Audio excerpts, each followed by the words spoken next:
նորմատիվ իրավական ակտերով, այդ թվում այն ժամանակ գործող ազգային անվտանգության ռազմավարությամբ, հիշեցնեմ նաև, որ կա Գերագույն խորհրդի որոշում, համաձայն որի Հայաստանի որևէ ղեկավար չի կարող ստորագրել մի փաստաթուղթ, որով Լեռնային Ղարաբաղը կճանաչի Ադրբեջանի մաս։ Նիկոլ Փաշինյանը 22 թվականի հոկտեմբերի 6-ին Պրահայում ճանաչել է Արցախը Ադրբեջանի մաս, դրանով իսկ գործելով պետական դավաճանություն։ Ես կուզենամ ներկայացնել ձեզ այն գործընթացները, որը հանգեցրել էր պետական դավաճանության։ 2022 թվականի ապրիլ ամսին Նիկոլ Փաշինյանը ազգային ժողովում հայտարարեց, որ իրեն հորդորում են միջազգային ուժերը, որ պետք է իջեցնել Արցախի կարգավիճակի հետ կապված նշաձողը, որից հետո իրեն կապահովեն անվտանգություն Արցախի մեր հայրենակիցների մասով։ Դրանից առաջ տխրահարչակ Մակրոնը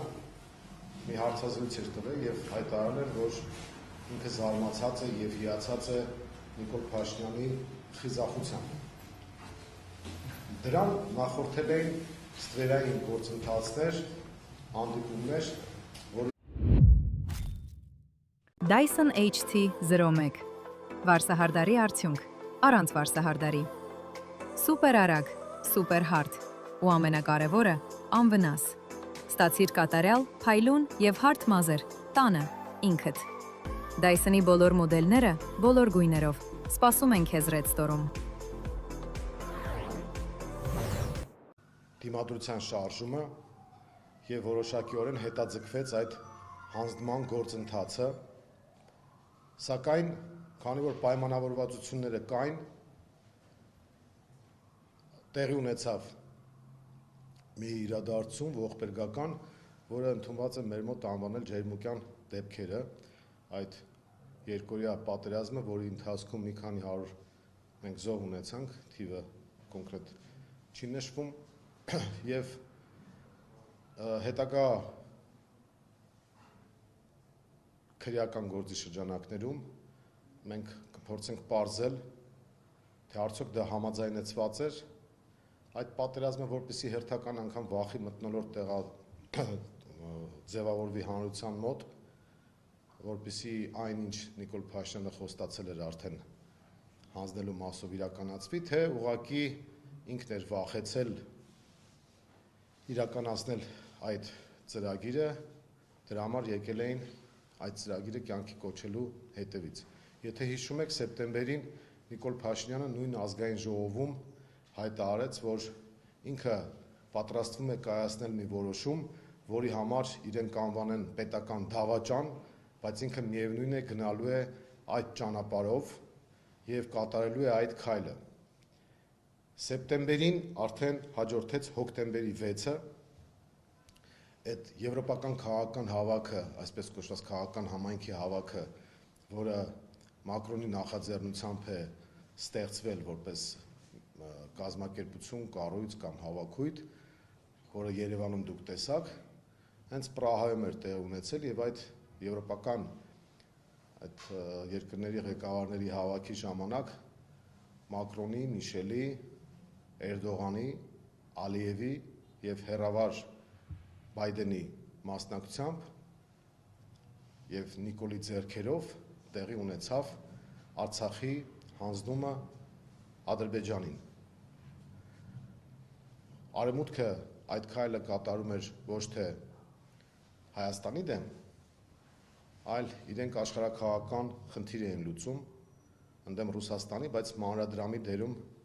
մենք էինք եւ Նիկոլ Փաշինյանը համաձայնել էր այդ մանրադրամի դերը կատարելուն,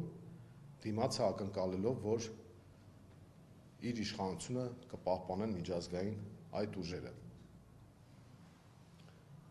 Հետագայում արդեն հոկտեմբերի 6-ից հետո շատ չանցած սկսվեց Արցախի բլոկադան, Արցախի բլոկադան տևեց մի քանի ամիս, արցախցիները կենաց մահու կռիվ էին տալիս, Հայաստանի իշխանությունը լուռ էր եւ արդեն սեպտեմբերյան իրադարձությունների ժամանակ Արցախը ենթարկվեց հարձակման ու քանի որ արդեն ճանաչվել էր Արցախը Ադրբեջանի կազմում, որևէ լեգիտիմ հնարավորություն չկար միջազգային ուժերի եւ մասնավորապես խաղաղապահների կողմից իրականացնել պաշտպանական ֆունկցիա։ Եթե հիշում եք, հոկտեմբերի 6-ից հետո տեղի ունեցավ եռակողմ հանդիպում Երևան, Մոսկվա, Բաքու ձևաչափով եւ այն փաստաթուղթը, որը պետք է ընդունվեր երեք ղեկավարների կողմից, խմբագրվել էր, քանի որ փաստացի հայկական շահը պաշտպանող չէր եղել, այդ հանդիպումը հիշում եք կայացել էր Սոչիում եւ քանի որ Հայաստանի ղեկավարը Արցախը ճանաչել էր Ադրբեջանի կազմում, այդ փաստաթուղթը, որի մեջ գրված էր, որ Արցախի կարգավիճակը պետք է թողնել հետագա որոշման, այդ տողը հանվեց եռակողմ հայտարարության միջից եւ ստացվեց այնպես, որ Հայաստանի վարչապետի աթոռը զբաղեցնողը եւ Ադրբեջանի նախագահը դուրս են եկել Հայաստանի եւ Արցախի դեմ։ Բնականաբար այդ պարագայում մենք որևէ դաշնակից չենք կարող ունենալ։ Հետագա իրադարձությունները հանգեցրեցին արդեն մեզ բոլորիս հայտնի այդ ողբերգական իրադարձություններին, ռազմական բախմանը Արցախում եւ 120,000 հայերի բռնի տեղահանմանը, որը կոչվում է էթնիկ զտում, որը ցեղասպանության տարատեսակներից մեկն է։ Այս ամենի հեղինակը, մասնակիցը եւ հանցավոր կատարողը Նիկոլ Փաշինյանն է եւ ինքը պետական դավաճանության հոդվածով իշխանափոխությունից հետո դատվելու է, ինքը շատ լավ գիտի այդ մասին եւ դա է պատճառը, որ հիմա այսպիսի գործողություններ է իրականացնում։ Նիկոլ Փաշինյանը նաեւ պետք է հետագայում պատասխանի, թե ինչ է արել այն 8 միլիարդ դոլարի հետ, որը պետական պարտքի ավելացման չափն է, եւ մենք որևէ մեկս տեղյակ չենք, թե ինչ ուղղություններով են ծախսվել այդ միլիարդավոր դոլարները։ Նիկոլ Փաշինյանը պետք է հետագայում պատասխանի, թե ինչպես եղավ, որ ինքը եւ իր շրջապատը դարձան դոլարային միլիոնատերեր, որոշ դեպքերում միլիարդատերեր, որովհետեւ իր շրջապատի բիզնեսմեններից մեկի տարեկան շահույթը մաքուր 1.5 միլիարդ դոլար է եւ Նիկոլ Փաշինյանը պետք է պատասխանի, թե ինչու այսպես կոչված սահմանազատման եւ սահմանագծման աշխատանքների շրջանակներում Հայաստանը միակողմանի զիջումների գնաց Տավուշի մարզում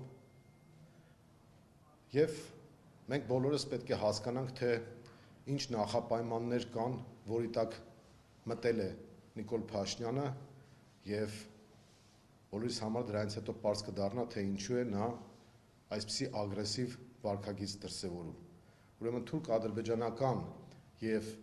արևմուտքի գլոբալիստական շրջանակների պահանջները Հայաստանից հետեւյալն են։ Առաջին, այսպես կոչված Զանգեզուրի միջանցքի հանձնում։ Երկրորդ, ադրբեջանցիների բնակեցում Հայաստանում։ Երրորդ, Հայաստանի առնվազն 3 տարածքների հանձնում, որոնք ճանապարհային կարևորագույն հանգույցների վրա են։ 4. Ատոմակայանի փակում։ 5. Հայաստանի հանքարդյունաբերության ոչնչացում, որը այսպես կոչված բնապահպանական ծրագրի շրջանակներում պետք է իբր թե նպաստեն Հայաստանի էկոլոգիական միջավայրին։ Հաջորդը ռուսական ռազմաբազայի Գյումրիում տեղակայված 102-րդ ռուսական ռազմաբազայի հեռացում։ Հաջորդը Հայաստանը պետք է դուրս գա հապկից, հաջորդը, Հայաստանը պետք է դուրս գա ԵԱՏՄ-ից, և դա այն դեպքում, երբ որ ԵԱՏՄ-ի շրջանակներում և մասնավորապես հայ-ռուսական առևտրային հարաբերություններում մեր տոկոսաչափը ավելի քան 30% է, այսինքն Հայաստանի տնտեսական կոլապս, և բնականաբար Հայաստանի ուկրաինացումը նախատեսված է, որպեսզի թուրքական աշխարհը կարողանա գերիշխող դեր զբաղեցնել Հարավային Կովկասում և դրանով իսկ աշխարհաքաղաքական առումով մեծ խաղի շրջանակներում դուրս մղվի Ռուսաստանը և Իրանը մեր տարածաշրջանից։ Ահա այս հրեշավոր ծրագրի տակ է մտել Նիկոլ Փաշինյանը և բնական է, որ բոլոր այն մարդիկ, բոլոր այն քաղաքական ուժերը, ովքեր դեմ են այս ամենին, ովքեր Հայաստանի ազգային պետական շահն են պաշտպանում, իրենք պետք է հռչակվեն դավաճաններ իմ նշած Գեբելսյան քարոզչամեքենայի ծրագրի շրջանակներում։ Մեզ վրա որևէ ազդեցություն իրենց հարձակումները չեն կարող թողնել,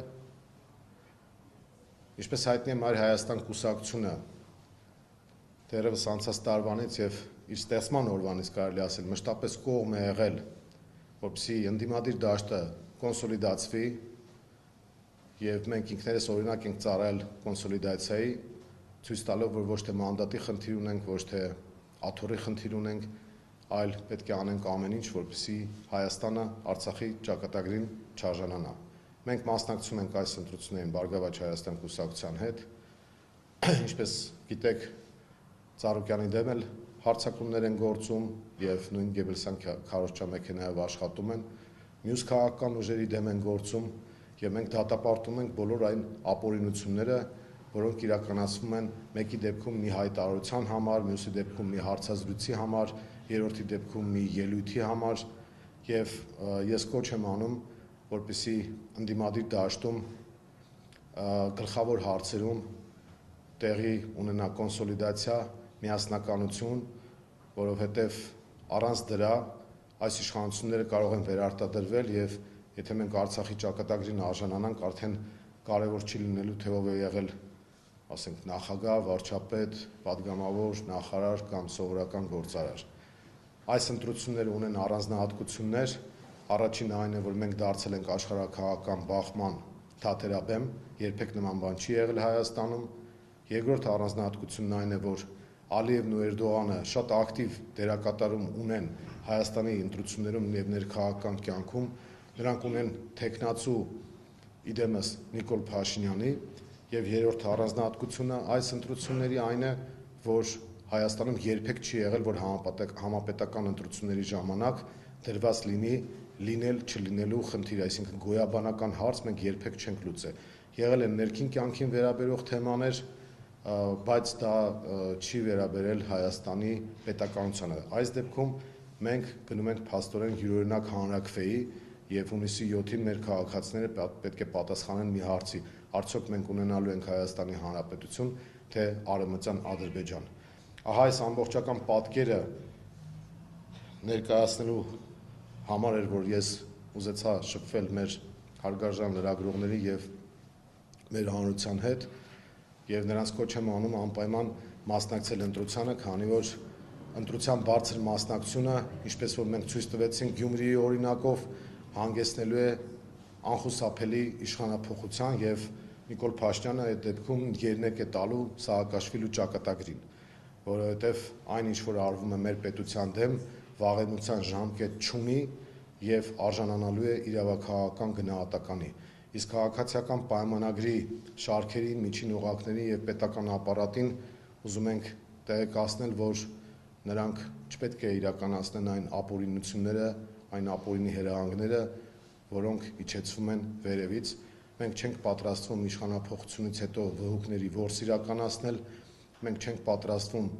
թշնամանքի ատելության մթնոլորտ ձևավորել, այլ ճիշտ հակառակը, մենք հանրությանը կոնսոլիդացնելու ենք, ուժեղացնելու ենք, համախմբելու ենք։ Ահա այս ամենը, որ ես կուզենայի փոխանցել մեր հանրությանը, իսկ հիմա պատրաստ եմ պատասխանել ձեր հարցերին։